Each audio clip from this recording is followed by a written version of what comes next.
Hey, it's Mike with TechPB, and I'm going to talk really quick today about tournament guns and airball guns versus woodsball guns and stuff like that, okay? And there's a lot of confusion out there between woodsball guns and airball guns, okay?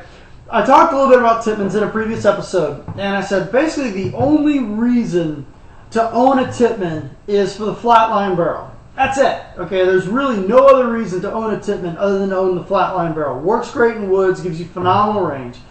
If you don't like owning a Tippmann, a lot of people ask, what's another woodsball gun?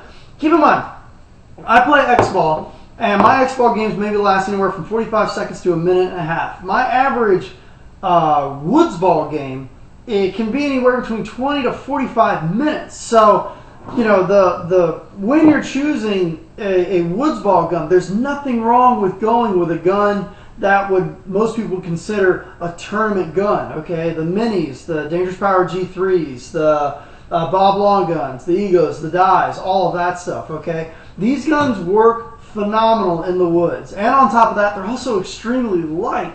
So when you're out there for 30, 45 minutes out there playing a game or a scenario game, which is 24 to 48 hours, sometimes longer even, a heavy gun isn't going to be really what you want. Keep in mind too that some of the higher end guns, other than the Spiders and the Tippmanns, the higher end guns, some of the advantages that you're going to get, one, generally they're going to be a lot easier on paint. They're going to be quieter. They're going to be a little bit more accurate. The electronics are going to be a lot more sophisticated. They're going to be a lot more efficient. And you know, they got great feed necks. They're lightweight. They're nice and small. This does just as well as a bone stock Tippmann does. And as you can see the difference, I mean, I could just about put this G3 in the loader of the A5. I mean, talk about a huge difference in weight and size and everything.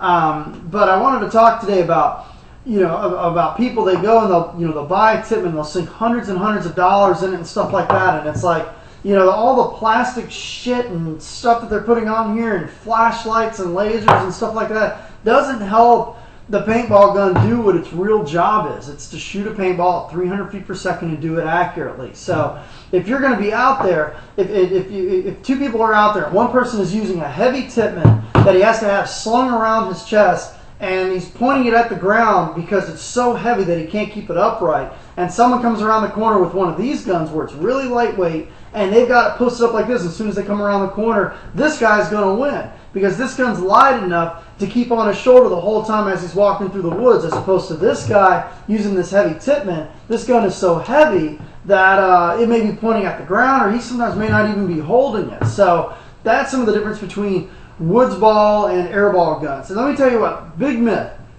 that tournament guns won't be able to make it out there in the woods. That's nonsense, okay? My mark that I use, and I absolutely beat the shit out of that gun, okay? That gun is pampered when it's in the woods, okay? You're not doing diving when you're in the woods, okay? You're not playing in the rain because nobody plays in the rain.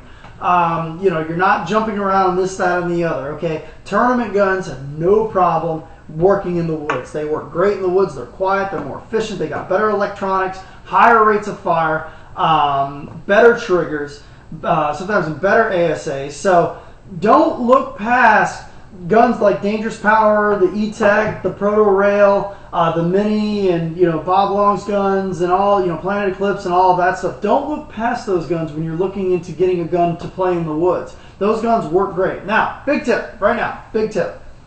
I definitely recommend, if you do go with a gun like this, if you're going to get a loader for the woods, go with the Halo, okay? Don't go with the Velocity. Don't go with any of the other ones because of how long these games are. If you go with another loader that's constantly trying to spin, you're going to hear it. It's going to resonate in your ears as you're out there trying to listen for people moving around. So go with the Halo. The Halos are very quiet. The only time they start spinning is when you start pulling the trigger.